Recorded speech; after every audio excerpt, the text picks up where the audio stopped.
Il est 17h, bonjour à tous et à toutes et bienvenue. Je vous invite à prendre une pause dans votre journée et à me rejoindre. Comme moi, installez-vous confortablement et dégustez votre boisson chaude préférée. Nous allons explorer ensemble un nouveau sujet de société.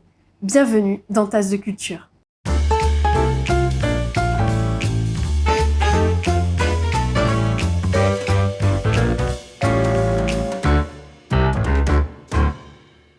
Cette semaine, nous nous retrouvons pour aborder ensemble un nouveau thème, celui du visage, cette partie de notre corps avec laquelle on se présente au monde. Miroir de nos émotions et véritable moyen d'expression, nous pouvons le définir comme une forme de masque qui permet d'incarner la personne que nous voulons être. Laurine nous accueille dans son salon intimiste où elle reçoit une cliente familière de l'Institut.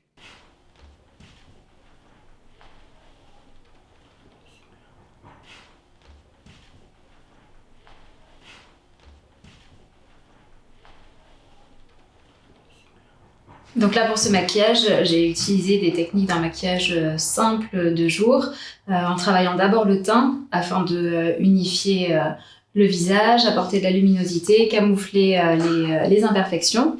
Ensuite, on a travaillé les yeux pour accentuer le regard, mettre les yeux en valeur.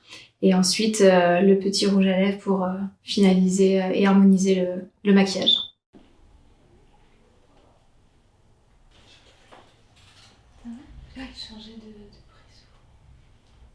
Alors là, c'est pour un maquillage de tous les jours. Ma cliente n'a pas l'habitude de se maquiller.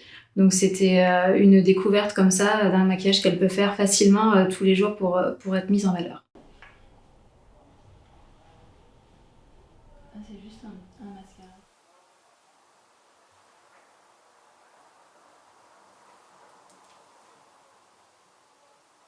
Alors, je dirais que la séance m'a particulièrement intéressée parce qu'en effet, je sais pas trop me maquiller. Je suis pas quelqu'un qui me maquille beaucoup.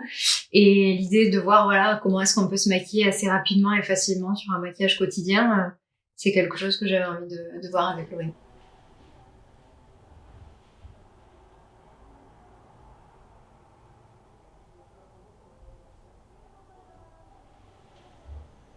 Alors le fait d'être maquillée, en effet, on l'a vu, atténue les imperfections au niveau du teint. Clairement, oui, on se sent plus jolie une fois maquillée et plus féminine. Donc il y a une sensation, oui, de bien-être une fois maquillée.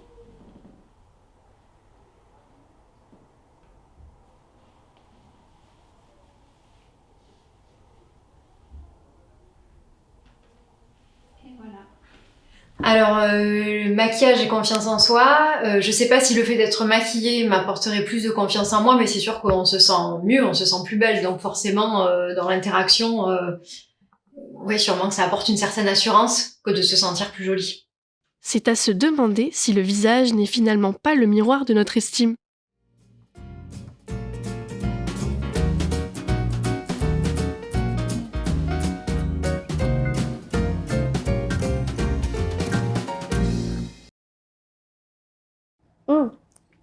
En effet, si parfois le maquillage aide à s'affirmer et donne confiance en soi, il peut être également un moyen d'expression artistique. Dans ce deuxième reportage, nous allons découvrir les travaux des étudiants de l'école MET Makeup School. Contrairement au reportage précédent où nous avons observé la valorisation des traits du visage, celui-ci montre comment le visage peut simplement être un support et le maquillage un moyen d'expression artistique. Cette semaine, les élèves reçoivent Olivier Chauzy. Maquilleur et coiffeur professionnel dans le domaine du cinéma, il vient aujourd'hui enseigner les techniques de son métier et anime un module sur la création d'un personnage de fiction.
Pour cet exercice, les élèves travaillent en duo. Chacun a écrit et inventé son propre personnage qui prend ensuite forme à travers le visage de son binôme.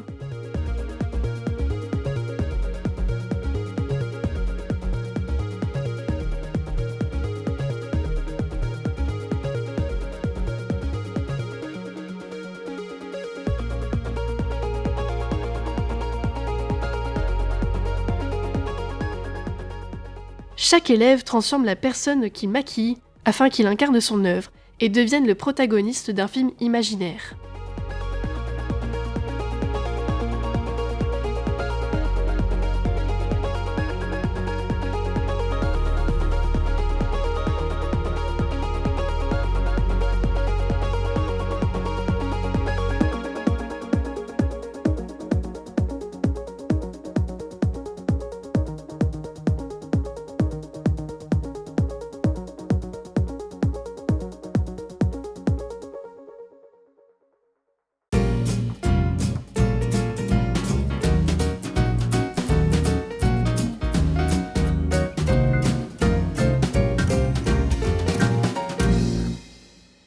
Comme nous venons de l'admirer, le maquillage permet d'opérer à des transformations du visage spectaculaires.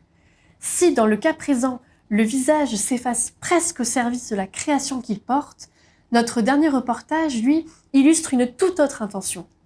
En effet, pour conclure, je vous propose de découvrir le portrait de Maëlle et de Nova, deux personnalités qui cohabitent dans un seul corps, mais dont l'une d'entre elles se révèle grâce à l'utilisation du maquillage.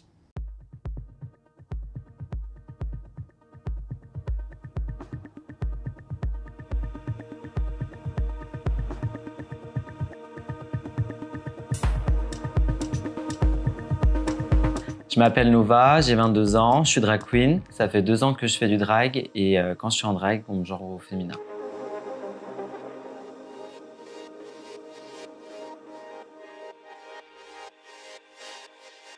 Pour moi, mon drag, c'est une sorte d'alter ego que je construis où je mets j'extériorise ma part de féminité à travers le personnage.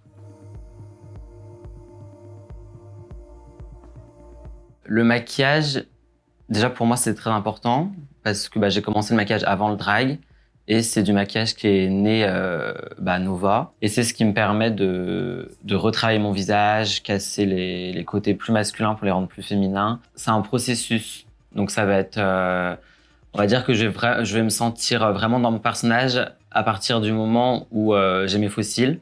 Et là, après, je vais maquiller ma bouche et c'est là où je serai vraiment dans le personnage. Donc tout le long du processus... un peu en stand-by. Parce qu'en fait, c'est les fossiles, je trouve, qui font tout le regard. C'est ça qui le rend plus féminin.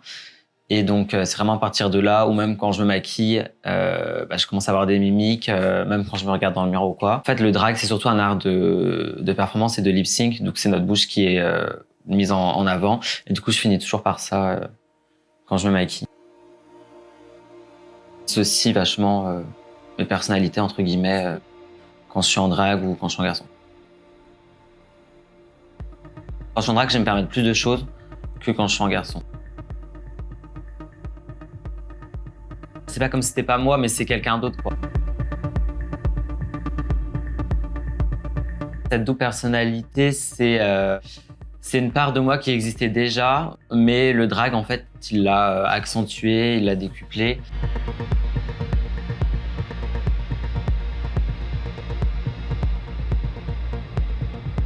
Je m'appelle Maëlle, j'ai 22 ans, je suis en école de make-up artist cette année et dans la vie de tous les jours, je me genre en garçon, mes pronoms c'est il. Voilà.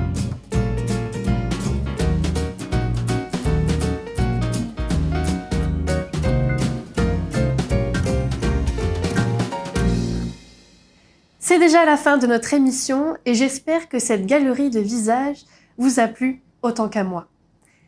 Pour conclure, je dirais que le sujet du jour nous a permis de constater à quel point le maquillage propose différentes palettes de transformation. En effet, au-delà d'un simple accessoire de sublimation, nous avons découvert qu'il peut cacher bien plus que des défauts. En revanche, certaines personnes s'en servent pour affirmer leur personnalité et exposer au monde leur créativité artistique. Ou encore, dans certains cas, c'est l'outil indispensable qui permet de métamorphoser un visage pour en dévoiler un autre. Une chose est sûre, il nous permet de révéler nos multiples facettes. Bien plus qu'une pratique esthétique, derrière l'utilisation du maquillage se cache un véritable besoin identitaire.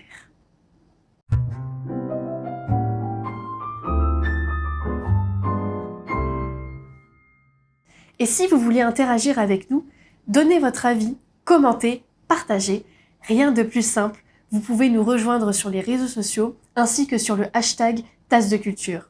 Quant à nous, on se retrouve la semaine prochaine en espérant que vous reprendrez bien une petite tasse de culture.